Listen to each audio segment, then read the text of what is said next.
Hello and welcome to the Topic Master Series presented by Edu-Kingdom College. In this video, we'll be looking at converting between percentages, decimals, and fractions. Before we learn how to convert them, let's do a quick revision of what they are.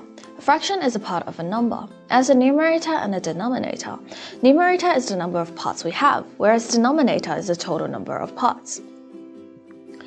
Decimals is a special form of fraction, as a whole number part and a fractional part with a decimal point in the middle.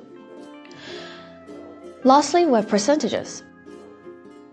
Percentage is a part of 100, as an amount from 100 and a percentage sign, and these three forms of numbers is convertible between each other. In order for us to know how to convert these forms of numbers, we need to know how to expand fractions. Expanding fraction is basically making the denominator equals 100. In order to do so, there's two simple steps. First, find the factor pair of the denominator to make 100. Second, multiply both the numerator and denominator by the factor pair. For example, I have 12 over 25 here.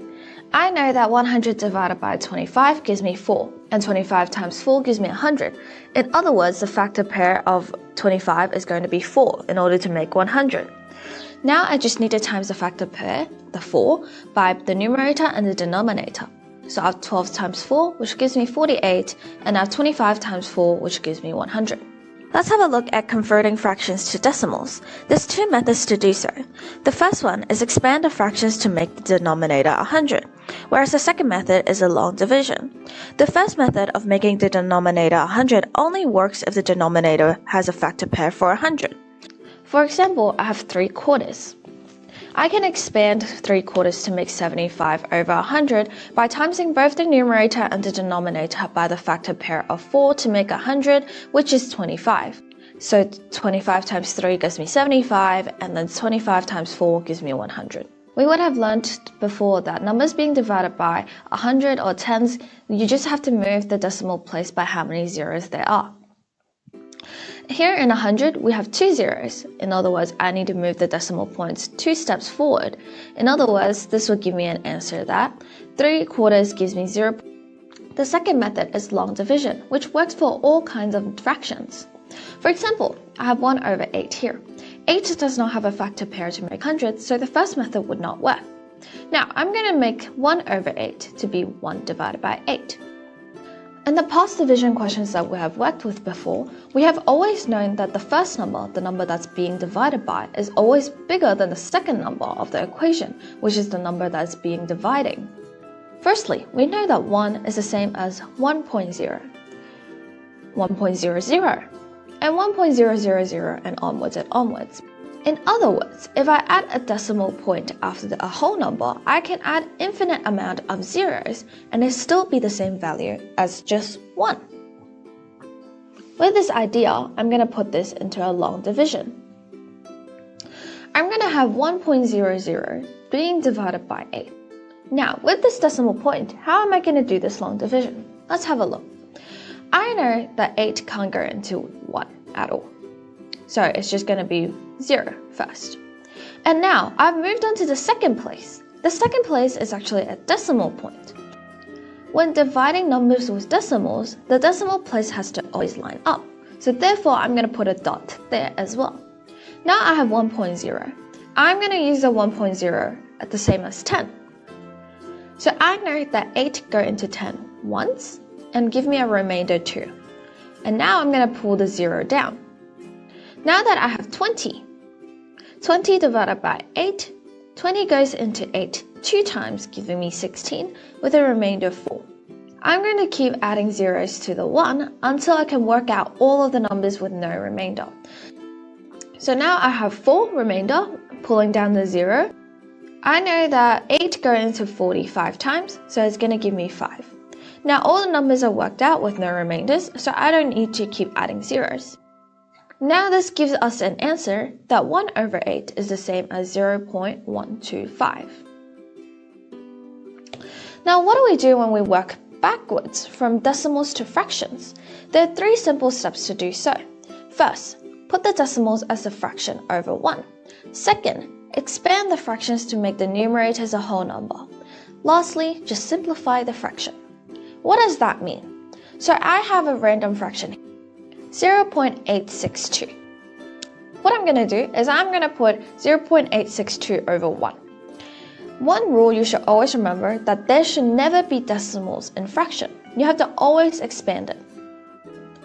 In other words, I need to get rid of all of the numbers after the decimal points by timesing it by a certain number. Since there's 3 digits after the decimal place, using the same idea we learned before, I'm going to times it by 1,000. Timesing it by 1,000 moves the decimal place by 3 steps because there's 3 zeros in it. Therefore, it gives us 862 over 1,000. Remember, whatever you do to the numerator, you always have to do to the denominator. Now I get this big fraction that I can simplify it. Since I can see that the numerator and the denominator are both even numbers, I can divide them both by 2, which gives me 431 over 500. And 431 and 500 doesn't have any common factors, therefore this is the simplest form of 0.862. Last but not least, let's have a look at decimals and fractions to percentages. Since I know that percentage is a part of 100, whereas fraction and decimal is part of 1. For me to convert from decimals to percentage, all I have to do is times them by 100. Pretend I have 0.82 here. I times it by 100, it gives me 82%. Whereas pretend I have 1.23 here. To make it into a percentage, I times it by 100, it gives me 123%. Whereas for fractions to percentage, all I need to do is to make the numerator 100. For example, I have 13 over 50 here. In order for me to make 50 to 100, I just need to times it by 2. So I'm going to times the numerator and the denominator by 2, which gives me 26 over 100. Now that I have a fraction, I can make it into decimals and then times it by 100. Since dividing it and timesing it is just going to cancel each other out, therefore it's just going to give me 26%. In other words, the numerator is the percentage for fractions with a denominator equal 100. If the fraction cannot be made with a denominator over 100, it needs to be converted into a decimal and then to a percentage. Now let's do some practice on converting between fractions, decimals, and percentage after we have learnt it. The first one, I have 0.42. I'm going to make 0.42 into a fraction, which gives me 42 over 100.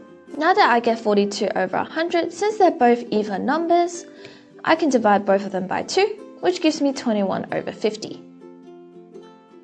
Now converting from decimals to percentage, I have to do 0.42 times by 100, which just gives me 42%. Nice and easy. The second one, we have a fraction of 2 over 5.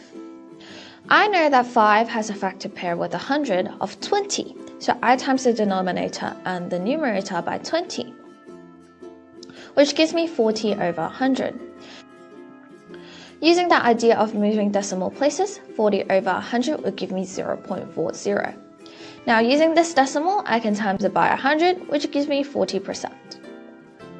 For the third one, I have a percentage of 87.5%. Since converting from decimals to percentage is timesing by 100, from percentage to decimal will be simply dividing by 100. Dividing by 100 moves the decimal place to the left by 2 spots since 100 has 2 zeros, therefore gives me 0.875. Now I'm going to convert the decimals to a fraction. I'm going to put it over 100, moving it to decimal place. You can see that it still has a decimal point in the number. Now I'm going to times it by 2 instead, which gives me 175 over 200.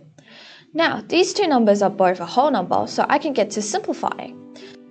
I know the highest common factor between 175 and 200 is 25. Therefore, the answer is going to give me 7 over 8. Lastly, we have a last fraction, 1 over 16. 1 over 16, we know that 16 does not have a factor pair to make 100. Therefore, I have to use the long division method, 1 divided by 16. Working it out long division, you can have a go at it, but the answer should be 0.0625. And converting decimals to percentages, you would get 0.0625 times by 100, which gives me 6.25%. And this is it for this video. Check out more English and maths content by exploring our channel.